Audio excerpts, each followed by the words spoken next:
What's going on? Welcome back to the channel. My name is Ryan, and as you guys know, we are in the middle of our Azurite Sea launch window content. What better way to celebrate the launch of a brand new set than to go and pick up one of the starter decks that launched with the set? I have here the Pirate Ruby Amber deck that launched with Azurite Sea. We do have one main issue with starter decks, and the way that they build them in Lorcana so far is that they only use 2 or 3 copies of most cards in the deck. So you lose a lot of consistency playing these starter decks, although they're a really good way to get into the game. And that was when I actually came across this article on TCG Player from Jason Grabber-Meyer. And Jason actually points out in this article that not only one of the best ways, but one of the cheapest ways that you can upgrade this deck is actually just going ahead and buying 2 of them at once. So that's what we did. We have our second starter deck here. We're actually gonna go ahead and follow his guide to build the 2 starter deck combo option and see how competitive it can be. Now, I really like the Ruby Amber deck from Azurite Sea in particular to try this out with. And that's because the final form of his budget starter deck option actually is very similar to our Sugar Rush Speedway deck that we're building with Ruby Amber. So it'll be a natural transition for us as we continue to evolve the deck. And especially since we didn't have too much luck with our particular box opening, I do need to wait for a couple singles to arrive in the mail.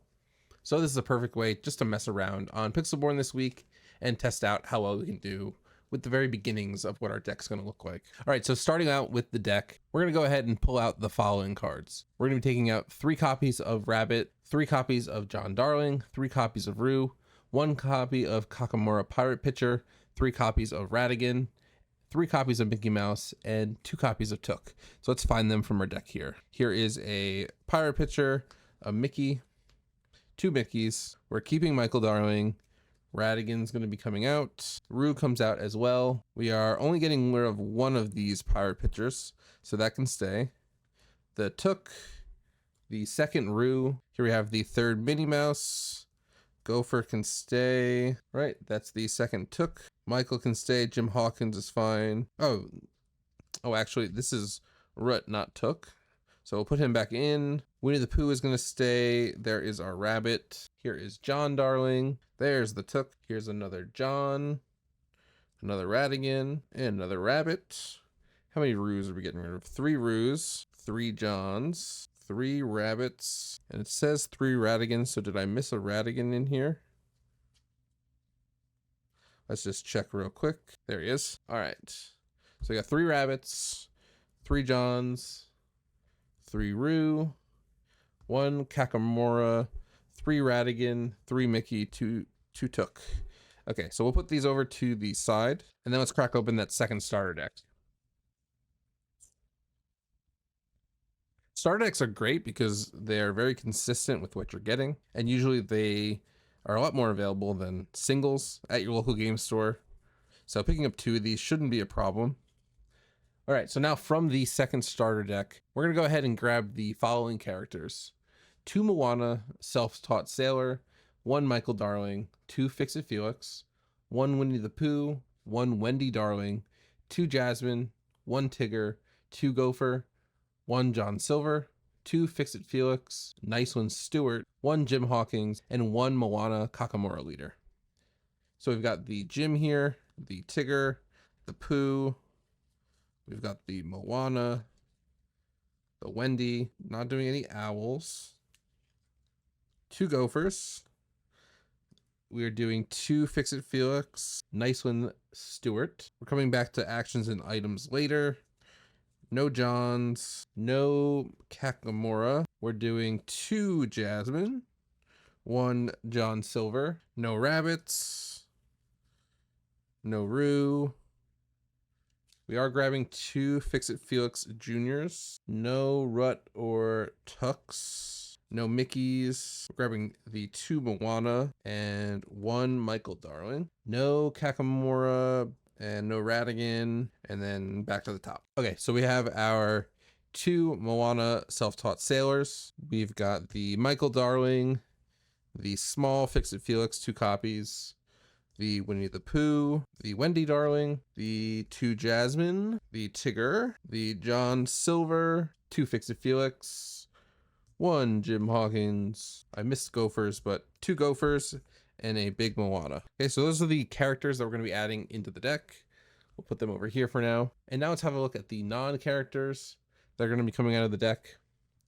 So for this, we're going to be removing 1 copy of Radigan's CD Backroom, 2 Amber Chromicons, which it would help if I didn't shuffle this, but it is what it is. There's the second one. And then a Islands I Pulled from the Sea. There it is. So we'll move these to the side now. And then adding in is going to be a Pooh Pirate ship. We're looking for 2 copies of 100 Acre Woods. There they are. And 2 copies of Skull Rock. There they are.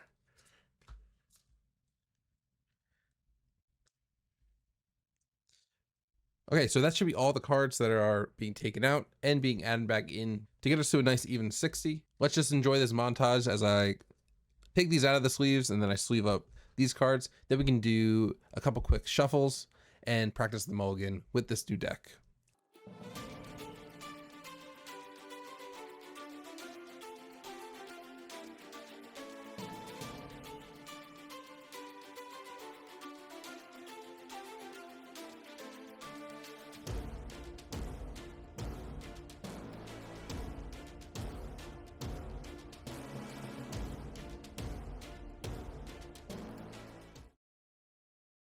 All right, now we have all the cards in the deck. Let's go over what you're going to be looking out for your mulligan. This deck has 2 opening hands that you're going to want to look out for. The first one is going to be getting Moana out as early as possible. And then on turn 2, you're either going to want to use either Winnie the Pooh or Wendy Darling. This will depend on your matchup and what you're going up against. Winnie the Pooh is going to help you with getting out your pirate characters out cheaper, so you can get your Shift Moana out on turn 4 instead of turn 5. Wendy Darling, great for if there's no evasive threats on the board, or if there is an evasive threat like a Diablo, you can get her out. There's going to be a pirate on the board with this Moana, so now she's a 2/2, and she can take out a Diablo as long as it's like not at a hidden cove. And then for turn 3, you can do the Jasmine to really slow down your opponent with the Lorgain. Really buy time for the turn 4 Shift Moana. Now, if you have the Winnie the Pooh on 4, maybe you don't want to play this Jasmine. And that's where instead I would be looking for my locations. So ideally you'd have like the 100 Acre Woods or Skull Island out on the board already on turn 3. So that way on turn 4, when Moana comes out, you're gonna get the free 2 lore at least if you move these 2 over to 100 Acre Island. If you have even more characters out on the board, you'll get even more lore, because even a hand like this still works for your first 4 turns. Moana on 1, then you get your Winnie the Pooh. I mean, you can even go ahead and throw another pirate out there as long as it's a 1 cost. So you could even get on turn 4, you could be moving 4 cards to the 100 Acre Island if everything's still on the board once this big Moana shifts. So pretty cool. That's going to be 1 opening hand that we're looking for. The other one is actually going to be using a little bit different of a opener. And this is an opener that we kind of saw actually surprise a lot of people at the most recent DisneyLorcana Challenge event in Seattle, and that's going to be using the Fix-It Felix as our opener. So with the Fix-It Felix cards, as long as you have a location out, when you play the small one, you're going to be able to draw a card, which is always good. With this starter deck in particular, we don't have a lot of card draw, so getting that Fix-It Felix out and basically replacing itself on turn 2 is really good if you have that 100 Acre Island out in the field already. And then turn 3, you can actually shift a Fix-It Felix Jr. Niceland Stewart, and now your 100 Acre Island is going to have a bonus 2 willpower to it, making it even harder for it to be taken out. And if they target your characters at the 100 Acre Island instead, you're going to get lore if they get taken out. Same thing with Skull Rock. Now it's going to be a 8 willpower location, and if you have this Fix-It Felix there, for example, he's going to be turned into a 5/5. So very difficult to take out, while he also protects the location. Now in the final form of this deck, this is the preferred opener, because not only do you get your locations out on the board nice and early, but this Fix-It Felix with its 5 willpower on turn 3 and able to attack on turn 3 because we shifted him, he can get a lot of damage on him very quickly, and that is the perfect setup for Rapunzel to come down on 4, heal him up, get you 3 cards, and it's something we saw work super well in that DLC event in Seattle. So that'll be it for the 2 different openers that you can do with this deck to close out games. Really, it's going to be just having a location on the board. And then if you can shift the big Moana out into the field, if I can find her here, where is she? We got 2 in here. There she is. So if you have 4 or 5 characters on the board, when this Moana comes down, you're going to quickly get that lore, and then all those characters still get to use their actions with questing, with attacking. So it's very possible that you can go wide and then kind of profit from that and seal out a game. If you think this deck is interesting as a budget option, I will be live streaming this version of the deck all week here on YouTube. So I hope you guys do come by and check out the gameplay. Make sure you subscribe to the channel so you don't miss that go live notification. And then later in the week, maybe next week, once all of my cards come in the mail, we'll put together the final form of this starter deck from the guide, and we'll put it through the testing ropes on Pixelborn. I hope you guys enjoyed the video. Let me know if you like budget content like this on the channel. This one definitely looks like it's going to be a lot of fun, and I can't wait to play it this week. I hope you guys had a great weekend and have a fantastic week. I'll catch you guys in the next one or in a live stream. See ya.